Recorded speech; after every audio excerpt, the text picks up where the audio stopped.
नमस्कार मंडळी, मायबोली मराठी न्यूज या आपल्या चॅनलमध्ये आपल्या सर्वांचं अगदी मनापासून स्वागत आहे। सध्या कडक उन्हाळा सुरू झाला आहे आणि मी तुम्हाला शरीरातील उष्णता दूर करण्याचे 5 सर्वात प्रभावी आणि सोपे मार्ग सांगणार आहे। मंडळी, शरीरातील उष्णता वाढल्याने थकवा येणं, चिडचिड होणं, राग येणं आणि शरीरामध्ये सतत आग लागत असते। यामुळे आपली पचनक्रिया बिघडू शकते, त्वचेवरती पुरळ उठू शकते, आम्लता वाढू शकते आणि ॲलर्जी होऊ शकते। पण तुम्हाला काळजी करण्याची गरज नाही आहे, कारण आजच्या व्हिडिओमध्ये मी ज्या 5 शक्तिशाली पद्धती शेअर करेन त्या तुमच्या शरीरातील ही अतिरिक्त उष्णता काढून टाकतील।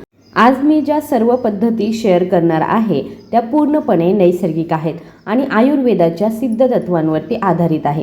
तर आजचा व्हिडिओ कोणताही विलंब न करता सुरू करूया आणि या सर्व पद्धतींबद्दल सविस्तररित्या आपण जाणून घेणार आहोत।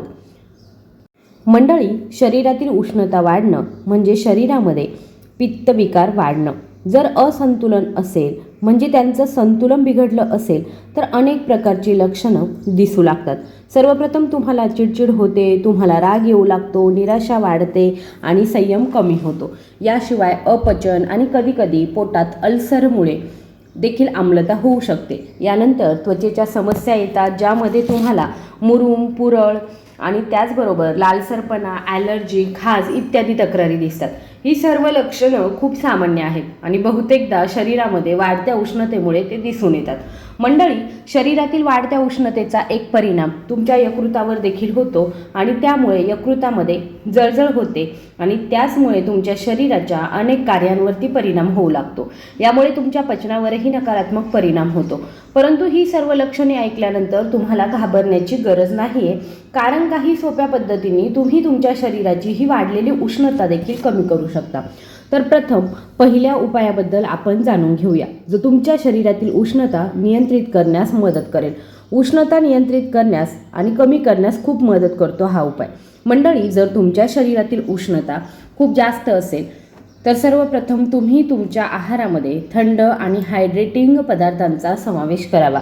थंड पदार्थ नैसर्गिकरित्या तुमचं शरीर थंड करतात आणि पित्तदोष संतुलित ठेवतात। थंड आणि हायड्रेटिंग पदार्थांमध्ये सर्वोत्तम पर्याय म्हणजे नारळ पाणी, म्हणजेच कच्चं नारळ पाणी। नारळ पाणी हे एक नैसर्गिक इलेक्ट्रोलाइट्स पेय आहे, जे केवळ शरीराला हायड्रेट करत नाही तर जाणून बुजून थंडसुद्धा करतं। जर तुमच्या शरीरामध्ये उष्णता जास्त असेल तर तुम्ही दिवसातून किमान एकदा तरी नारळ पाणी नक्कीच प्यावं। याशिवाय काकडी आणखी एक शक्तिशाली थंड करणारा पदार्थ, जो तुमच्या शरीरातील उष्णता शांत करतो। त्याचप्रमाणे टरबूज देखील तुमच्यासाठी एक चांगला पर्याय आहे, जो नैसर्गिकरित्या शरीरातील पित्तदोष शांत करतो। शेवटी जर तुम्हाला दुग्धजन्य पदार्थ आवडत असतील तर तुम्ही तुमच्या आहारामध्ये थंड दूध आणि ताक देखील समाविष्ट करू शकता। या दोन्ही गोष्टी तुमच्या शरीराला थंडावा आणतात। तुमच्या आहारामध्ये या गोष्टींचा समावेश करणं ही एक साधी सवय आहे, ज्यामुळे तुम्हाला खूप फायदे मिळतात। तुम्ही स्वतः पाहाल की या गोष्टी नियमितपणे खाल्ल्याने तुमच्या शरीरातील उष्णता हळूहळू कमी होऊ लागेल आणि तुम्हाला बरं वाटेल। हायड्रेटिंग पदार्थांव्यतिरिक्त तुम्हाला दुसरी गोष्ट म्हणजे हर्बल उपायांचा वापर करणं, म्हणजेच काही औषधी वनस्पती। मंडळी, आयुर्वेदामध्ये अशा अनेक औषधी वनस्पती आहेत ज्या तुमच्या शरीराची उष्णता नैसर्गिकरित्या नियंत्रित करण्यास मदत करू शकतात। उदाहरणार्थ, शतावरी ही एक आवश्यक आयुर्वेदिक औषधी वनस्पती आहे, जी शरीराला आतून थंड करते, म्हणजेच ती थंडावा देते। ती महिलांसाठी विशेषतः खूप फायदेशीर आहे, कारण ती हार्मोन्स देखील संतुलित करते आणि पित्तदोष देखील शांत करते। तुम्ही सकाळी आणि संध्याकाळी 50-55 ग्रॅम शतावरी पावडर स्वरूपामध्ये घेऊ शकता किंवा त्याच्या कॅप्सूल्स देखील उपलब्ध आहेत, तुम्ही ते देखील वापरू शकता। याशिवाय आवळा शरीरातील उष्णता देखील कमी करतो। तुम्ही आवळ्याचा रस बनवून पिऊ शकता। जर ताज्या आवळ्याचा हंगाम असेल तर तुम्ही 2 ते 3 मध्यम आकाराचे 1/4 इंच आकाराचे रसबेरी तुम्ही कापून घेऊ शकता।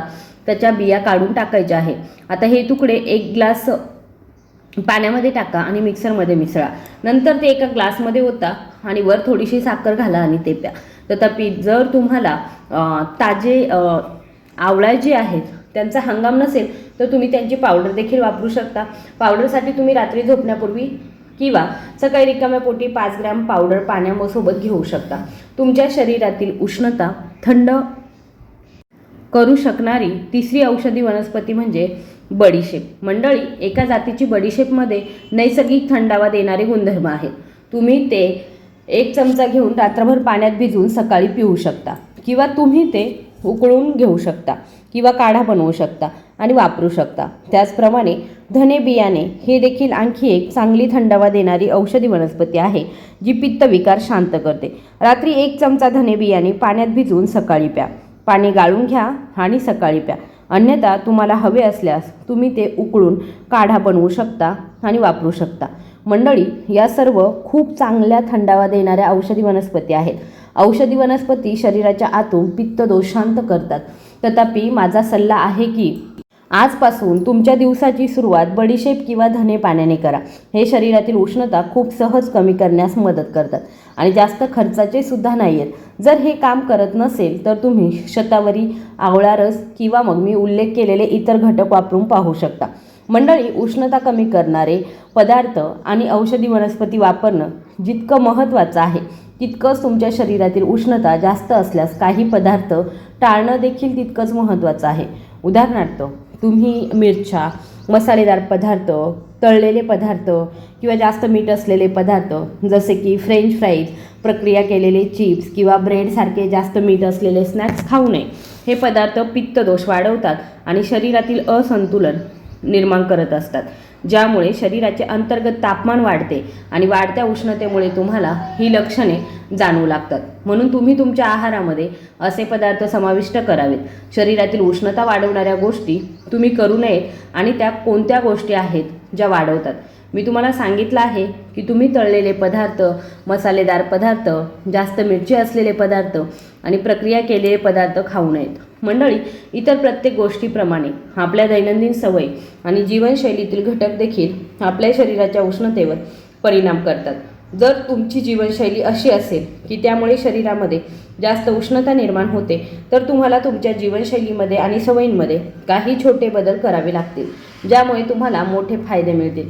पहिलं पाऊल म्हणजे तुमच्या दिनचर्येमध्ये शीतलक योगासनांचा समावेश करणं, जसं की सिजली प्राणायाम आणि शीतकारी प्राणायाम। हे 2 असे सोपे श्वास घेण्याचे तंत्र आहेत जे तुमच्या शरीराला आतून थंड करतात आणि तुम्हाला त्वरित परिणाम देतात। जर तुम्हाला विश्वास बसत नसेल तर माझ्यासोबत ते तुम्ही वापरून पाहू शकता। सर्वप्रथम शीतली प्राणायामाबद्दल बोलूया। मंडळी, शीतली प्राणायाम करण्यासाठी सर्वप्रथम एका जागी आरामात बसावं लागेल, नंतर डोळे बंद करावे लागतील आणि आरामात बसावं लागेल आणि तुमची जीभ जी आहे ती नळीच्या आकारामध्ये गोल करावी लागेल। तुम्हाला ते असं काहीतरी करायचं आहे। जेव्हा तुमची जीभ गोल होईल, नंतर डोळे बंद करा, आरामात बसा आणि तुम्ही या जिभेचे नळीचे काम केले आहे। याद्वारे तुम्हाला एक दीर्घ श्वास घ्यावा लागेल आणि त्यानंतर तुमचं तोंड आणि ओठ बंद करा आणि नाकातून हळूहळू श्वास सोडा। असं काहीतरी तुम्हाला ते 7 ते 10 वेळा पुन्हा पुन्हा करावं लागेल। असं केल्याने तुम्हाला दिसेल की तुम्हाला आतून जाणून बुजून थंडावा जाणवत आहे, तुमचं शरीर थंड होऊ लागलं आहे। त्याचप्रमाणे शीतकारी प्राणायाम देखील अशाच प्रकारे केलं जातं। यामध्ये तुम्हाला फक्त तुमच्या जिभेची नळी बनवायची नाही, तर तुम्हाला तुमचे दातसुद्धा बंद करावे लागतील आणि तुमचे ओठ उघडावे लागतील आणि तुमच्या दातांमधील अंतरातून श्वास घ्यावा लागेल, ज्यामुळे एकसारखा फुसफुसणारा आवाज येईल। असं काहीतरी तुम्हाला हे 7 ते 10 वेळा करावं लागेल आणि हे दोन्ही प्राणायाम केल्यानंतर तुम्हाला दिसेल की तुम्हाला खूप बरं वाटत आहे। आताही जर तुम्ही हे केलं असेल तर तुम्हाला तुमच्या छातीत आणि पोटात थंडावा जाणवत असेल। या 2 प्राणायामांव्यतिरिक्त जर आपण तुमच्या दैनंदिन कामांबद्दल बोललो तर तुम्ही जास्त काळ थेट सूर्यप्रकाशामध्ये किंवा खूप उष्ण वातावरणामध्ये जास्त काळ राहू नये, कारण असं केल्याने तुमच्या शरीरातील पित्तदोष वाढतो। शेवटी एक अतिशय प्रभावी सवय म्हणजे थंड आंघोळ करणं। विशेषतः रात्री झोपण्यापूर्वी थंड पाण्याने आंघोळ करा। ही अशी प्रक्रिया आहे जी तुम्हाला केवळ बाह्यच नाही तर अंतर्गत देखील थंडावा देते आणि त्यामुळे तुमच्या झोपेची गुणवत्ता देखील सुधारते। तसेच तुमच्या खोलीचे वायुविजन चांगले असले पाहिजे। तुम्ही बंद खोलीत झोपू नये, जेणेकरून हवेचं परिसंचरण थंड करण्यासाठी हायड्रेशन आणि तेल मालिशची भूमिका देखील खूप महत्त्वाची आहे। जर तुम्हाला तुमच्या शरीरामध्ये जास्त उष्णता जाणवत असेल तर तुम्ही दररोज किमान 2 लिटर पाणी पिलं पाहिजे आणि जर तुम्हाला जास्त पाणी प्यायचं असेल तर त्यात वेलचीचे काही तुकडे घाला ते उकळवा, गाळून थंड करा. दिवसभर ते कमी प्रमाणामध्ये प्या. वेलचीमध्ये नैसर्गिक शीतलता असते, जे तुमच्या शरीरातून उष्णता सोडण्यास मदत करतात. मंडळी, हायड्रेशनप्रमाणे शरीरातील उष्णता कमी करण्यासाठी आयुर्वेदामध्ये अभ्यंगालाही खूप महत्त्व दिलं जातं. अभ्यंग म्हणजेच तेल मालिश. ही मुळात शरीरातील उष्णता सोडणारी एक अद्भुत पद्धत आहे.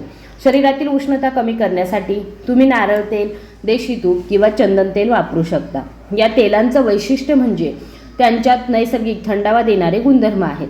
जेव्हा तुम्ही हे तेले तुमच्या त्वचेवरती लावता तेव्हा ते थेट उष्णता शोषून घेतात, शरीराचं तापमान कमी करतात आणि तुमच्या शरीरातील पित्त शांत करतात. तुम्ही ही प्रक्रिया म्हणजे अभ्यंग आठवड्यातून एकदा किंवा दोनदा करू शकता. शरीरातील अतिरिक्त उष्णता नियंत्रित करण्याचे 5 उत्तम मार्ग येथे आहेत. थंड पदार्थ, हर्बल उपाय, मसालेदार पदार्थ टाळणं, जीवनशैलीतील बदल आणि तेल मालिशने हायड्रेशन करणं. जर तुम्ही हे सातत्याने पाळत राहिला तर तुम्हाला नक्कीच वाटेल की तुमचं शरीर थंड आणि संतुलित राहील. मला आशा आहे की तुम्हाला हा व्हिडिओ आवडला असेल. जर तुम्हाला हा व्हिडिओ आवडला असेल तर कृपया व्हिडिओला लाईक, शेअर आणि सबस्क्राईब करा. चॅनलवर नवीन आला असाल तर नक्की सबस्क्राईब करा आणि तुमच्या मनामध्ये काही प्रश्न असतील तर नक्की ते कमेंट बॉक्समध्ये विचारा. धन्यवाद.